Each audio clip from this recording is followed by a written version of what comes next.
La rebaja es importante porque significa, digamos, la pérdida del grado de inversión.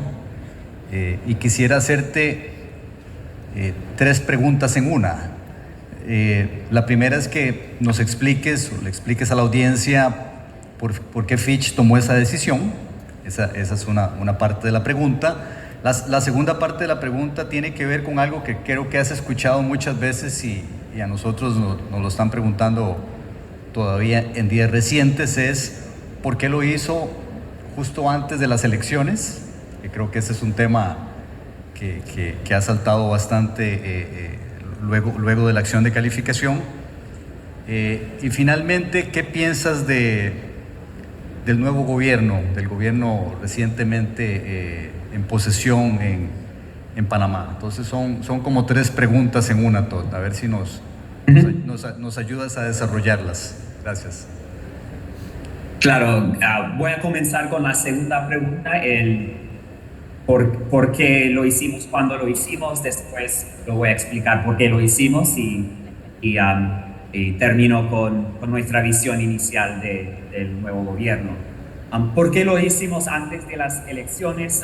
Claro, es una pregunta que muchos nos han hecho y creo que la respuesta simple es que nuestra decisión de rebajar la calificación de Panamá tuvo mucho más que ver con el punto de inicio, números bastante débiles y que habían deteriorado muchísimo desde que Panamá logró el grado de inversión.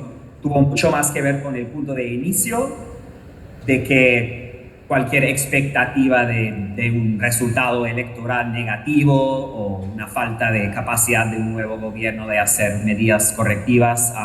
De hecho, cuando rebajamos la calificación, dijimos que esperábamos que cualquier gobierno iba a tratar de hacer esfuerzos para encarar estos desafíos fiscales y de gobernanza que habíamos señalado, pero optamos por hacer la decisión antes de las elecciones simplemente porque iba a tener que hacer eso desde un punto de inicio muy deteriorado.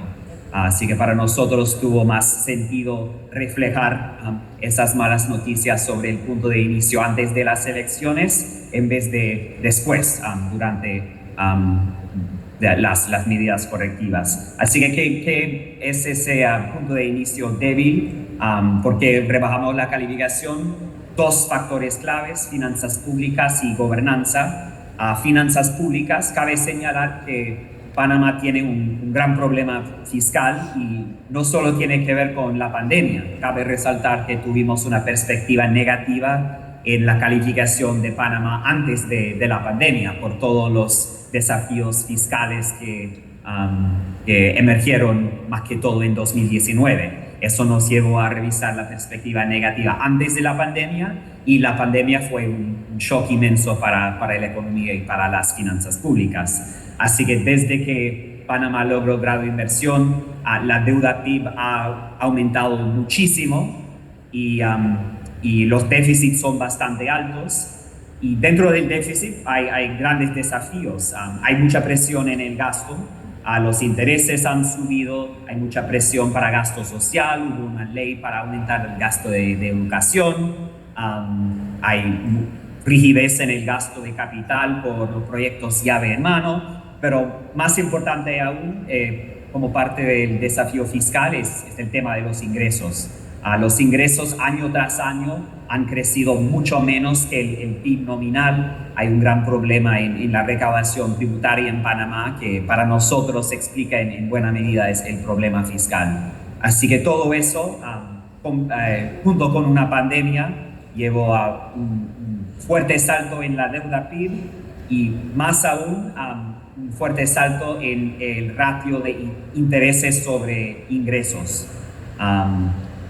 Creo que cuando Panamá logró grado de inversión estaba en 8, ahora estamos proyectando que llega a 18% este año, ese ratio de intereses sobre ingresos, y es uno de los peores de todos sus pares crediticios. Así que Panamá no es único entre sus pares con desafíos fiscales, pero lo que hemos señalado mucho es que Panamá es un país dolarizado, así que ponemos más énfasis en su posición fiscal, en sus colchones fiscales y Panamá probablemente necesita más que otros países que haya flexibilidad fiscal para gestionar choques económicos y ha perdido mucha fortaleza en ese sentido.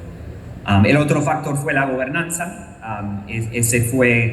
Es un problema de larga data y no solo tiene que ver con la mina y la decisión de cerrar la mina. Para nosotros eso fue una manifestación de un descontento social y tal vez una falta de transparencia o una falta de confianza en la clase política. No fue un evento necesariamente isolado en ese sentido. Y eso junto con falta de transparencia en las cuentas públicas, falta de cumplimiento con muchas leyes fiscales, falta de progreso en el tema previsional. Para nosotros eso fue un señal de un país que, si bien es políticamente estable, no es un país polarizado como muchos otros en la región, le ha costado mucho avanzar en temas importantes para el país. Un factor que no tuvo mucho que ver con nuestra rebaja fue el crecimiento. Todavía estamos bastante optimistas con el crecimiento de Panamá. Todavía pensamos que puede aspirar a una tasa de 4.5 en el mediano plazo, que es bastante bueno, pero con dos grandes asteriscos, yo diría. Casi en todo el mundo, buen crecimiento es bueno porque ayuda con muchos problemas. Debe ayudar las finanzas públicas también, debe ayudar la paz social porque implica mayor prosperidad para la gente. Pero en Panamá hemos visto que buenos números de crecimiento no se han visto en el mercado laboral.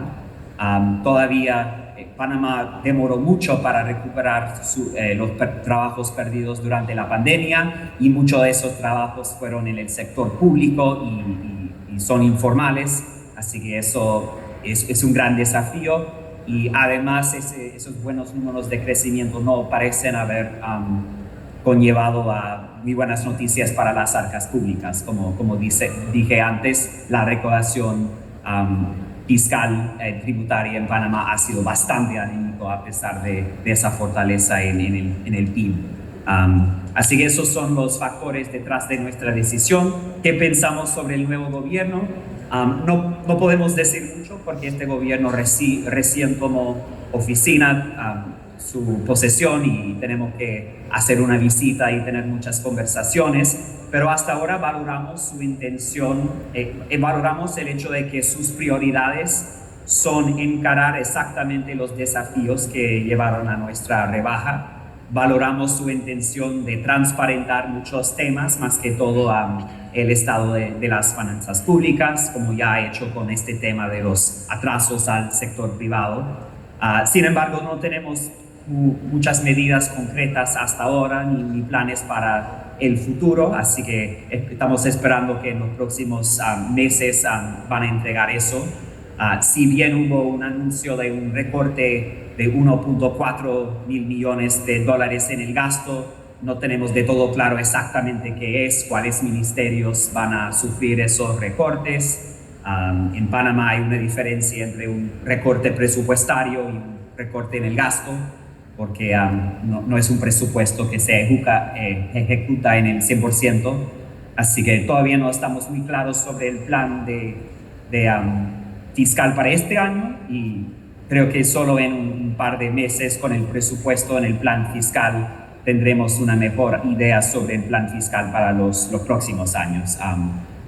Estamos esperando que sí haya esfuerzos para reducir el déficit fiscal, pero bueno, luce difícil que Panamá podría recuperar el grado de inversión muy rápidamente porque probablemente tomaría unos años para reducir el déficit y después de eso tomaría unos años más para usar ese menor déficit para reducir la deuda PIB. Hemos dicho en nuestros comunicados que una mejor calificación no solo requiere una estabilización del ratio deuda-PIB, sino una trayectoria descendiente para la deuda PIB, en una dirección hacia los bajos niveles donde estaba cuando tenía grado de inversión.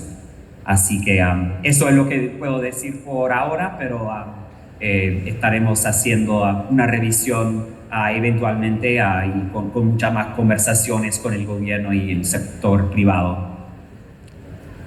Todd,